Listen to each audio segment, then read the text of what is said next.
Hello learners, आप सभी को प्यार भरा नमस्कार। Welcome to Gyanshree classes. तो ज्ञानश्री क्लासेस आप लोग के लिए लेके आ गए हैं PYQ प्लस MCQ जो एक्सपेक्टेड हैं, और ये जो सेशंस हैं ये आपको बहुत हेल्प करेंगे आने वाले एग्जामिनेशन में। तो लगातार इन सेशंस को देखते रहिएगा। डेली जो है ये यूट्यूब पे आपको फ्री में मिलने वाला है। ये क्वेश्चंस जो है डिस्कस करेंगे और इनमें अच्छे से हम एक्सप्लेनेशन के साथ इन सारे ही क्वेश्चंस को समझेंगे। इसमें प्रीवियस ईयर क्वेश्चन भी होंगे और MCQ भी होगा, और सिर्फ पेपर 1 ही नहीं बल्कि इसके साथ साथ हम पेपर 2 का भी करेंगे। चूंकि आज जो है वो पेपर 1 का कर रहे हैं, लेकिन आने वाले सेशंस में पेपर 1 प्लस पेपर 2 का मिक्स क्वेश्चन करेंगे जो पेपर 2 एजुकेशन है। तो बने रहिए और अच्छे से समझते हुए चलिए। देखिए बहुत अच्छा प्रैक्टिस आपका होने वाला है। स्टार्ट करते हैं आज के इस सेशन को बिना किसी देरी के। पहला क्वेश्चन है और ये सबसे लेटेस्ट क्वेश्चन जो आया हुआ है आपके एग्जामिनेशन से। विच of the following is the first post independent education commission in India? निम्नलिखित में से कौन सा भारत में स्वतंत्रता के बाद का पहला शिक्षा आयोग है? आपके पास 4 ऑप्शंस दिख रहे हैं। पहला है इंडियन एजुकेशन कमीशन यानी भारतीय शिक्षा आयोग, दूसरा है कैलकाटा यूनिवर्सिटी कमीशन यानी कलकत्ता विश्वविद्यालय आयोग, तीसरा है यूनिवर्सिटी एजुकेशन कमीशन यानी विश्वविद्यालय शिक्षा आयोग, और चौथा है इंडियन यूनिवर्सिटीज़ कमीशन यानी भारतीय विश्वविद्यालय आयोग। तो आपको इन चारों में से सही क्वेश्चन का आंसर बताना है, सही ऑप्शन चुनना है। तो देखिए इन चारों में जो सही ऑप्शन होगा, बहुत ही तेज़ी से चलेंगे, ज़्यादा कुछ इसमें बताने लायक है नहीं। देखिए तीसरा जो यूनिवर्सिटी एजुकेशन कमीशन है, ये जो है इसका करेक्ट आंसर होगा। बता रहा हूँ, देखिए यूनिवर्सिटी एजुकेशन कमीशन जो है ये पहला पोस्ट इंडिपेंडेंट एजुकेशन कमीशन था भारत में, और इसको इस्टेब्लिश किया गया था कब? 1948 1948 में। हमारी आज़ादी जो है 1947 में मिली थी और 1948 में इसको यहाँ पर इस्टेब्लिश किया गया था। इसके चेयरमैन कौन थे? तो डॉक्टर S राधाकृष्णन, ये इसके चेयरमैन थे, और इसको जो है राधाकृष्णन कमीशन भी कहा जाता था। इसका पर्पज़ था इंडियन यूनिवर्सिटी एजुकेशन के ऊपर रिपोर्ट बनाना और कुछ इम्प्रूवमेंट्स को सजेस्ट करना। वही इंडियन एजुकेशन कमीशन के बारे में अगर बात करें तो ये जो है 1964 टू 66 में आया था, और इसको कोठारी कमीशन के भी नाम से जाना जाता है। तो देखिए ऐसे ही इंपॉर्टेंट आपको इन्फॉर्मेशन मैं क्वेश्चंस के दौरान देता रहूँगा, सभी ऑप्शंस के लिए भी। तो देखिए बिल्कुल भी मिस मत करिएगा, अपने दोस्तों के साथ शेयर करिए, ज़्यादा से ज़्यादा शेयर करिए, लाइक करिए इस वीडियो को, ताकि ये वीडियो और लोगों तक पहुँचे और इससे हमें भी मोटिवेशन मिले कि हम अगले वीडियोज़ भी लेकर आते रहें लगातार। कैलकाटा यूनिवर्सिटी कमीशन के बारे में बात करें तो इसको जो है 1917 में सेटअप किया गया था। इसको सैडलर कमीशन के भी नाम से जाना जाता है, याद रखिएगा, ये सैडलर कमीशन के भी नाम से जाना जाता है। 1917 में इसको स्टैब्लिश किया गया था, सेटअप किया गया था।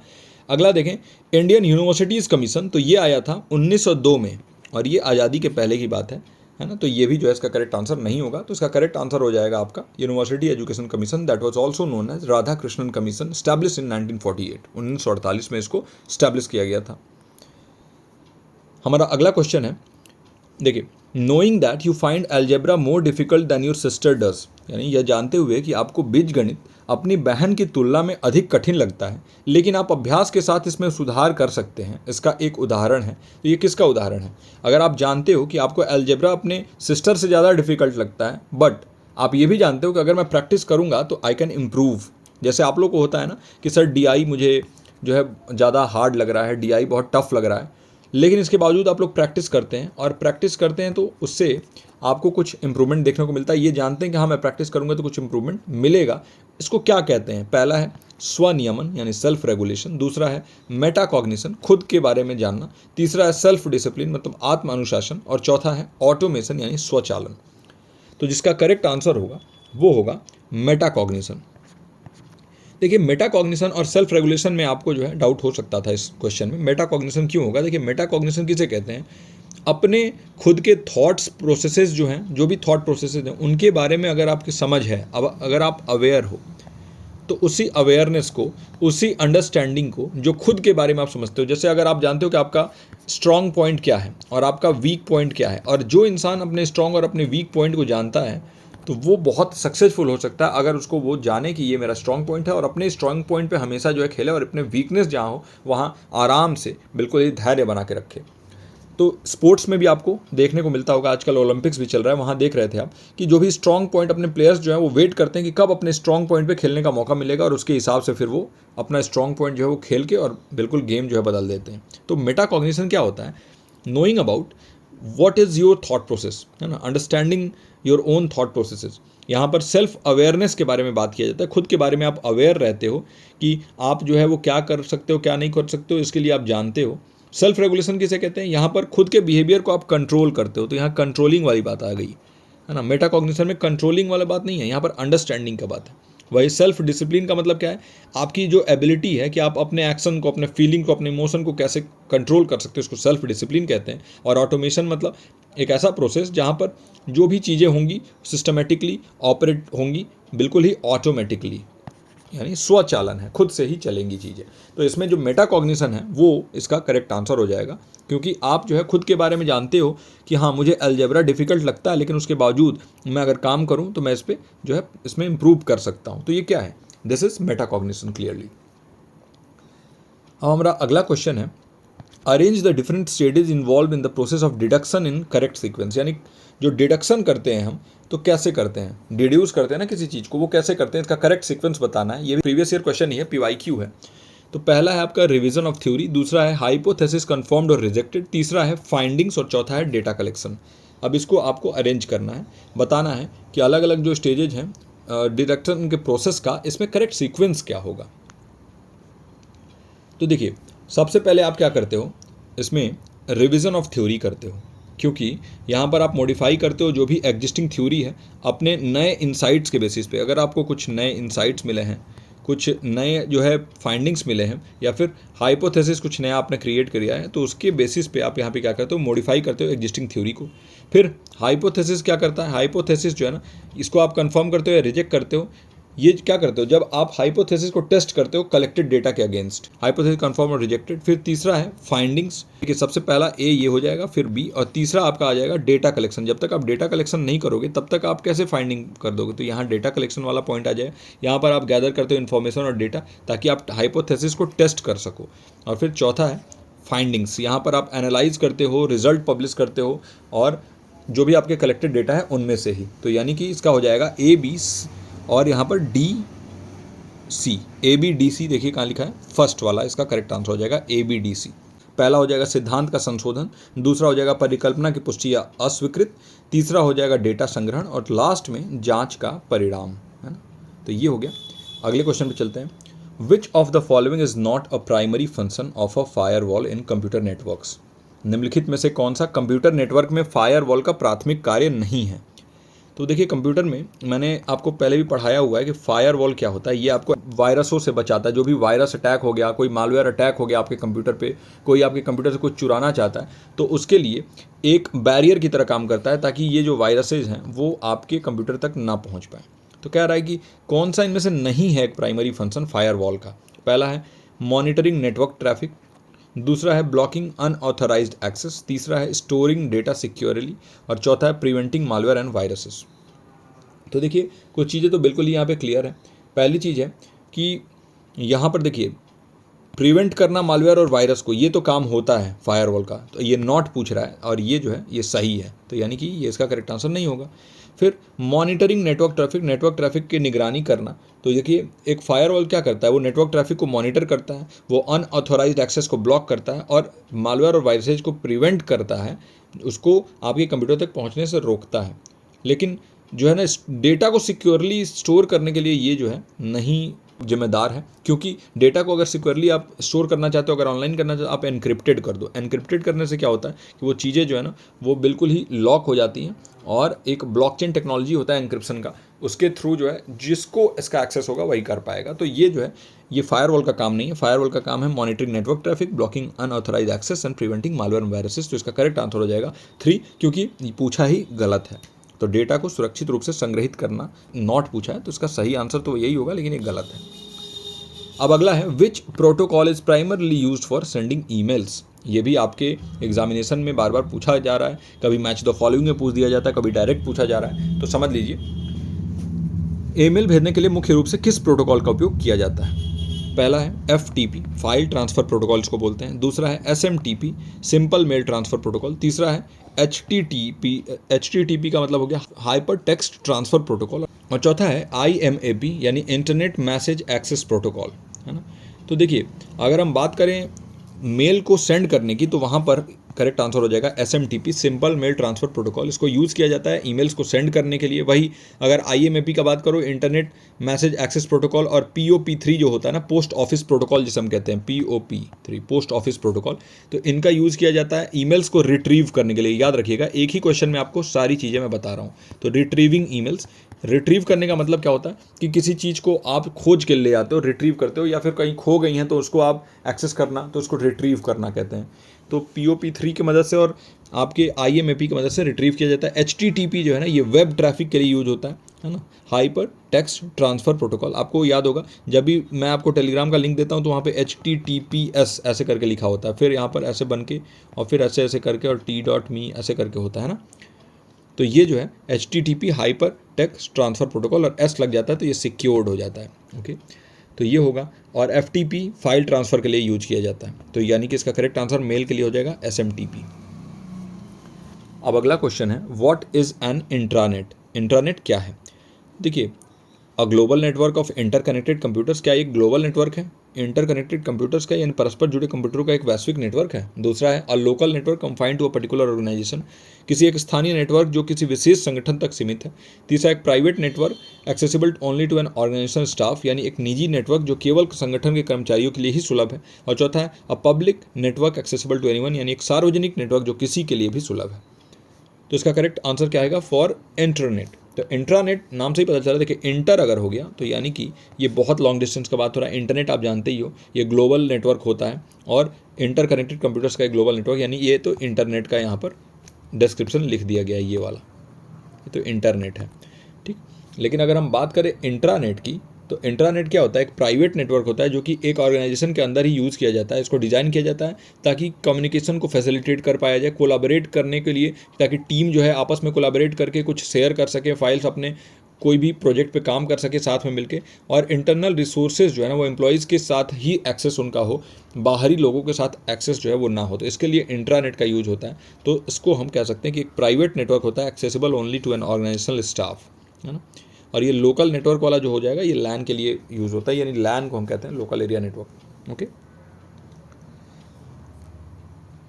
अब आगे चलते हैं। Which initiatives aims to provide massive open online courses, जो कि मूक्स कहते हैं, इन इंडिया? भारत में किस पहल का उद्देश्य बड़े पैमाने पर ओपन ऑनलाइन पाठ्यक्रम प्रदान करना है? पहला है स्वयं, दूसरा है NPTEL, तीसरा है EPG पाठशाला, और चौथा है दीक्षा। देखिए, भारत के ही सारे प्रोग्राम्स हैं और हम अच्छे से समझते हैं कि इनमें से कौन सा वो प्रोग्राम है जिसको मैसिव ओपन ऑनलाइन कोर्सेज यानी मूक्स को प्रोवाइड करने के लिए बनाया गया है इंडिया में। तो आपको भी मालूम है, ये प्रोग्राम जो चलाया गया ये है study webs of active learning for young aspiring minds, यानी स्वयं।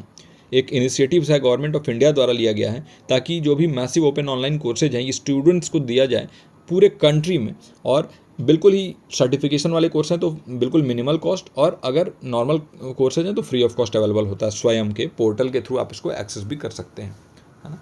तो ये जो है आपका हो गया स्वयं।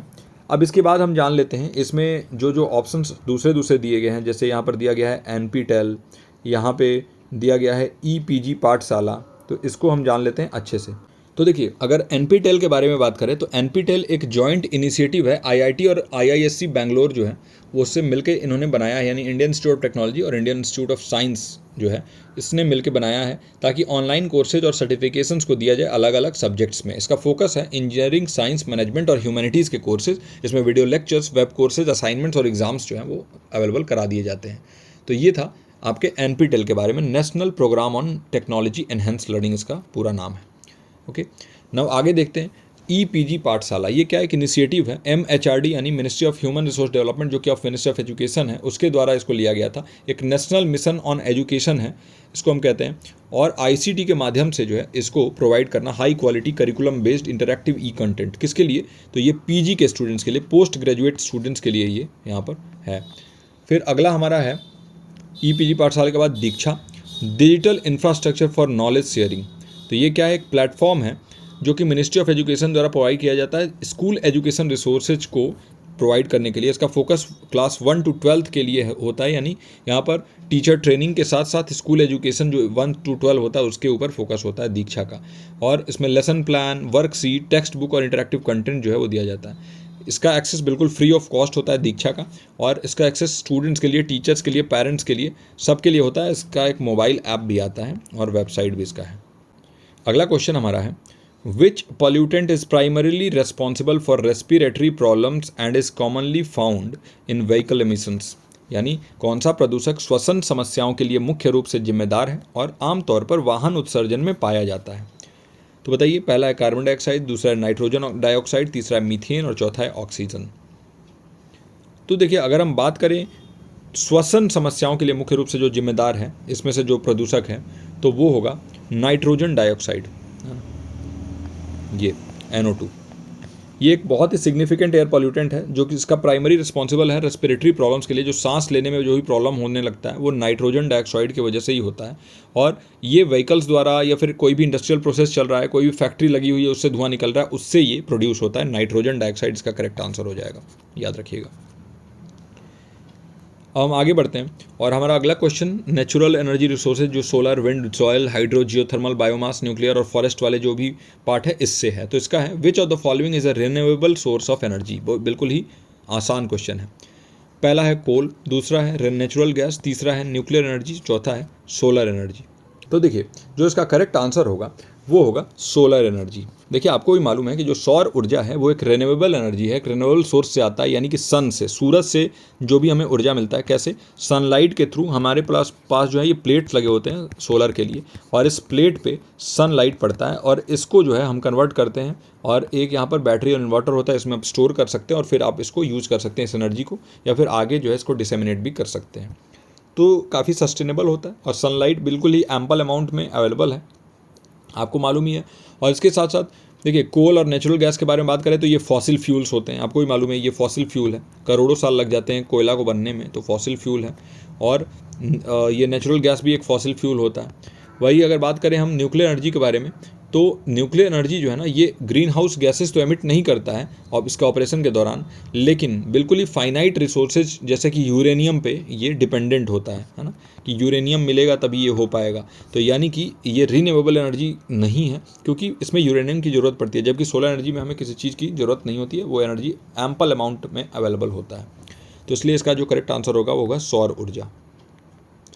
अब अगला है, which of the following is not a component of sustainable development, यानी बताइए इनमें से कौन सा सतत विकास का घटक नहीं है। पहला है आपके पास आर्थिक विकास यानी इकोनॉमिक ग्रोथ, दूसरा है पर्यावरण संरक्षण यानी इन्वायरमेंटल प्रोटेक्शन, तीसरा है सामाजिक समता यानी सोशल इक्विटी, और चौथा है पॉलिटिकल स्टेबिलिटी यानी राजनीतिक स्थिरता। तो बताइए इनमें से कौन सा आपके जो सतत विकास है, जो सस्टेनेबल डेवलपमेंट है, उसके लिए कंपोनेंट नहीं है, नॉट पूछ रहा है, याद रखिएगा। तो देखिए, अगर आप बात करोगे सस्टेनेबल डेवलपमेंट के लिए जो एक इंपॉर्टेंट कंपोनेंट नहीं है, तो वो होगा यहाँ पर पॉलिटिकल स्टेबिलिटी, है ना। देखो, सस्टेनेबल डेवलपमेंट में क्या क्या आता है, इनको इकोनॉमिक ग्रोथ आता है, इन्वायरमेंटल प्रोटेक्शन आता है, सोशल इक्विटी आता है। जहाँ पर पॉलिटिकल स्टेबिलिटी है ना, वो इम्पैक्ट तो कर सकता है डेवलपमेंट को, लेकिन एक कोर कंपोनेंट नहीं होता सस्टेनेबल डेवलपमेंट के लिए, यानी सतत विकास के लिए जो है ना, वो राजनीतिक स्थिरता एक मेन मुख्य जो इसे हम कहते हैं घटक, वो नहीं होता है। तो इसलिए पॉलिटिकल स्टेबिलिटी इसका करेक्ट आंसर हो जाएगा। इकोनॉमिक ग्रोथ होता है, इन्वायरमेंटल प्रोटेक्शन होता है, सोशल इक्विटी भी होता है, सामाजिक समता जिसे कहते हैं। अब अगला बहुत इंपॉर्टेंट क्वेश्चन, इस टाइप के क्वेश्चन डायरेक्ट पूछे जाते हैं आपके एग्जामिनेशन में। यहाँ पे पूछ रहा है, किस सतत विकास लक्ष्य का उद्देश्य सभी के लिए समावेशी और समान गुणवत्ता वाली शिक्षा सुनिश्चित करना है। Which sustainable development goal aims to ensure inclusive and equitable quality education for all. पहला है SDG 3 यानी सस्टेनेबल गोल डेवलपमेंट गोल, जो 3 नंबर वाला है वो सस्टेनेबल डेवलपमेंट गोल 4 नंबर, यहाँ पर 6 और यहाँ पर 10। बताइए इनमें से कौन सा सस्टेनेबल डेवलपमेंट गोल है जिसका एम है समावेशी और समान गुणवत्ता वाली शिक्षा सुनिश्चित करना, यानी एजुकेशन के बारे में किसमें बात किया गया है। तो देखिए, SDG 4 जो है ना, वो बात करता है समावेशी शिक्षा के बारे में और समान गुणवत्ता वाली शिक्षा के बारे में, और SDG 4 से ही जो है यहाँ पर इंस्पिरेशन लेके हमारी नई शिक्षा नीति में इंक्लूसिव एजुकेशन को बहुत ज़्यादा बढ़ावा दिया गया। तो याद रखिएगा, SDG 4 इसके लिए जिम्मेदार है। अगर इससे रिलेटेड क्वेश्चन आ जाए तो छूटना नहीं चाहिए आपका। SDG 4 का एम क्या होता है? To ensure inclusive and equitable quality education and promote life long learning opportunities for all. ये है SDG 4, सस्टेनेबल डेवलपमेंट गोल 4। अगर आप सभी डेवलपमेंट गोल्स को पढ़ना चाहते हैं तो ऑलरेडी ये कराया जा चुका है, sustainable development goal and millennium development goal के नाम से आप वीडियो सर्च करिएगा हमारे यूट्यूब चैनल पर जाकर, आपको समझ में आ जाएगा, बहुत अच्छे से वहाँ पर एक्सप्लेन किया गया है। अब अगले क्वेश्चन पे चलते हैं। हमारा अगला क्वेश्चन है, कौन सा प्राचीन भारतीय विश्वविद्यालय अपने व्यापक पुस्तकालय के लिए जाना जाता है और दुनिया के विभिन्न हिस्सों में विद्वानों को आकर्षित करता है? तो पहला है नालंदा यूनिवर्सिटी, दूसरा है तक्षशिला यूनिवर्सिटी, तीसरा है विक्रमशिला यूनिवर्सिटी, चौथा है कांचीपुरम यूनिवर्सिटी। देखिए सभी यूनिवर्सिटीज अपने आप में एक बहुत बड़ा नाम है और इसका जो करेक्ट आंसर होगा, जिसमें आपको लाइब्रेरी के बारे में बार बार सुनने को मिलता होगा और जिसे बख्तियार खिलजी ने जला दिया था, ये लगभग 11वीं-12वीं सेंचुरी की बात है, तो ये होगा नालंदा यूनिवर्सिटी। इसका करेक्ट आंसर होगा नालंदा विश्वविद्यालय। तो नालंदा यूनिवर्सिटी जो है ना, एक renowned ancient centre of learning था इंडिया में, जिसको जाना जाता था इसके बहुत ही व्यापक एक पुस्तकालय था, लाइब्रेरी था उसके लिए, जो कि दुनिया भर से जो विद्वान थे, स्कॉलर्स थे, उनको अट्रैक्ट करता था। वो विद्वान जो है अलग अलग रीजन से आते थे, जैसे कोई चाइना से, कोई कोरिया से, कोई सेंट्रल एशिया से आता था यहाँ पढ़ने के लिए। तो सोचिए कि उस समय पे हमारे यहाँ शिक्षा का क्या क्वालिटी था, क्या गुणवत्ता था। अगला क्वेश्चन है, which Indian initiative focuses on enhancing employability through skill development? कौन सी भारतीय पहल कौशल विकास के माध्यम से रोजगार क्षमता बढ़ाने पर केंद्रित है? तो जब रोजगार क्षमता बढ़ाने की आप बात करते हो तो यहाँ पर मेक इन इंडिया है। देखिए ठीक है, मेक इन इंडिया यहाँ पर इनडायरेक्टली रोजगार क्षमता बढ़ाएगा, लेकिन ये जो है ना ज़्यादातर इकोनॉमिक बूस्ट के लिए और एंटरप्रेन्योरशिप के लिए जो है ना बात किया जाता है, और साथ ही साथ सेल्फ डिपेंडेंसी के लिए कि इंडिया खुद पे डिपेंडेंट रहे, किसी और पे नहीं। तो ये मेक इन इंडिया तो नहीं होगा। अगर आप बात करो यहाँ पर एनहांसिंग एम्प्लॉयबिलिटी, मतलब कि रोजगार क्षमता बढ़ाने की, तो यहाँ पर बात आता है यहाँ पर स्किल इंडिया का। स्किल इंडिया क्या है? एक इनिशिएटिव है जिसका एम होता है स्किल डेवलपमेंट प्रोग्राम के थ्रू या ट्रेनिंग के थ्रू एम्प्लॉयबिलिटी को इन्हेंस करना, और जो भी अलग अलग सेक्टर्स हैं उनमें जो ग्रोथ हो रहा है उनमें ऐसे पर्सनस को वहाँ लगाना ताकि उनका जो है ना ग्रोथ हो सके उसी के साथ साथ। तो स्किल डेवलपमेंट के लिए ये स्किल इंडिया प्रोग्राम चलाया जाता है और यही इसका करेक्ट आंसर हो जाएगा। डिजिटल इंडिया डिजिटल इनिशिएटिव्स को लेके है, और स्टार्टअप इंडिया में यहाँ पर जो भी नए नए स्टार्टअप हैं उनको फंडिंग वगैरह प्रोवाइड किया जाता है और उनको जो है यहाँ पर कुछ प्रोत्साहन दिया जाता है। हमारा अगला क्वेश्चन है, which of the following is an example of conventional learning programme in India? निम्नलिखित में से कौन सा भारत में पारंपरिक शिक्षण कार्यक्रम का एक उदाहरण है? पहला है ऑनलाइन कोर्सेज, दूसरा है क्लासरूम बेस्ड डिग्री प्रोग्राम्स, तीसरा है ओपन लर्निंग कोर्सेज और चौथा है वर्चुअल क्लासरूम। तो देखिए अगर आप बात करते हो कन्वेंशनल लर्निंग प्रोग्राम्स की, पारंपरिक शिक्षा जो हमेशा से चलता हुआ आ रहा है, जो क्लासिकल जिसे भी हम कहते हैं क्लासिकल अप्रोच, तो वो क्या होता है? ऑफलाइन में, ऑफ कोर्स वो ऑफलाइन होता था जहाँ पर फिजिकल क्लासरूम में जाके आप बैठते थे, अपने क्लास में अपने कक्षा में जाके बैठते थे, वहाँ पर आपके मास्टर साहब आते थे, आपके जो गुरुजी हैं, टीचर हैं, आपके जो मैम हैं वो आती थी या सर आते थे और वो आपको पढ़ाते थे। तो क्या होगा? कक्षा आधारित डिग्री प्रोग्राम, जो क्लासरूम बेस्ड डिग्री प्रोग्राम है वो इसका सही उत्तर है। क्लासरूम बेस्ड डिग्री प्रोग्राम क्या होता है? कन्वेंशनल लर्निंग प्रोग्राम्स होते हैं जो कि face to face interaction students और इंस्ट्रक्टर्स के बीच होता है, और ये यूजुअली जो भी आप यूनिवर्सिटी में या फिर स्कूल में जाके पढ़ते हो उसको कहते हैं। ऑनलाइन कोर्सेज मालूम ही है, ये ऑनलाइन होता है। ओपन लर्निंग में भी आप डिस्टेंस लर्निंग के थ्रू करते हो कोर्सेज, और वर्चुअल क्लासरूम ऑफ कोर्स ये भी ऑनलाइन होता है। तो ये सेकंड इसका करेक्ट आंसर हो गया। अब अगला है, what is the main purpose of video conferencing in education? देखिए शिक्षा में वीडियो कॉन्फ्रेंसिंग का मुख्य उद्देश्य क्या है? पहला एंटरटेनमेंट है। देखिए शिक्षा में मनोरंजन करके आप क्या करोगे? तो ये तो वैसे ही गलत हो गया। दूसरा रिमोट लर्निंग एंड कोलैबोरेशन, चलिए ये ठीक हो सकता है। डेटा को स्टोर करना कोई वीडियो कॉन्फ्रेंसिंग से मतलब नहीं है, तो गलत हो गया ये भी। और वेब ब्राउजिंग भी गलत हो गया, तो इसका करेक्ट आंसर हो जाएगा दूरस्थ शिक्षा और सहयोग। बहुत ही आसान क्वेश्चन था। अब अगला है, व्हाट इज बायोमास एनर्जी? यानी बायोमास ऊर्जा क्या है? Energy derived from fossil fuels, energy derived from organic materials यानी जैविक पदार्थों से प्राप्त ऊर्जा, ये है जीवाश्म ईंधन से प्राप्त ऊर्जा, तीसरा है जो परमाणु प्रतिक्रियाओं से उत्पन्न ऊर्जा है वो, और चौथा है पवन टरबाइनों द्वारा उत्पन्न ऊर्जा। देखिए पवन टरबाइन द्वारा जो उत्पन्न ऊर्जा है इसको हम विंड एनर्जी कहते हैं। विंड मिल्स के थ्रू ये जो है ना प्रोड्यूस होता है। न्यूक्लियर रिएक्शन से ये न्यूक्लियर एनर्जी हम इसे कहते हैं, परमाणु ऊर्जा, न्यूक्लियर एनर्जी। जो भी फॉसिल फ्यूल से डेराइव होता है एनर्जी, तो नॉर्मली आप उसको जो है ना यही फॉसिल फ्यूल बेस्ड एनर्जी ही कह सकते हैं। बायोमास एनर्जी आप कहते हैं ऑर्गेनिक मटेरियल से, जैसे पत्तियाँ हो गई, पेड़ों के तने हो गए, जो भी कूड़ा कचरा, जो भी ऐसे बायोमास जैसे जंगल में जो नीचे तलवे पर पड़ा होता है ना, वो हम कहते हैं ऑर्गेनिक मटेरियल से, उससे अगर कोई आप एनर्जी क्रिएट कर पा रहे हो, जैसे जंगल में लोग लकड़ी चुनने जाते हैं तो नीचे जो लकड़ियाँ गिरी होती हैं उनको उठा लेते हैं, पत्तियाँ जो सूखी हुई होती हैं उनको उठा लेते हैं, उससे फिर वो जलावन के तौर पे यूज़ करके वो खाना बनाते हैं। वो क्या है, वो ऑर्गेनिक मटेरियल्स को यूज़ करके बायोमास एनर्जी के थ्रू जो है ना वो अपने एनर्जी को कन्वर्ट कर रहे हैं उसको बायोमास एनर्जी में। तो इसको हम कहते हैं biomass energy, energy obtain from organic materials. तो बायोमास एनर्जी जो है ना ये ऑर्गेनिक मटेरियल जैसे प्लांट एनिमल वेस्ट से उत्पन्न होता है।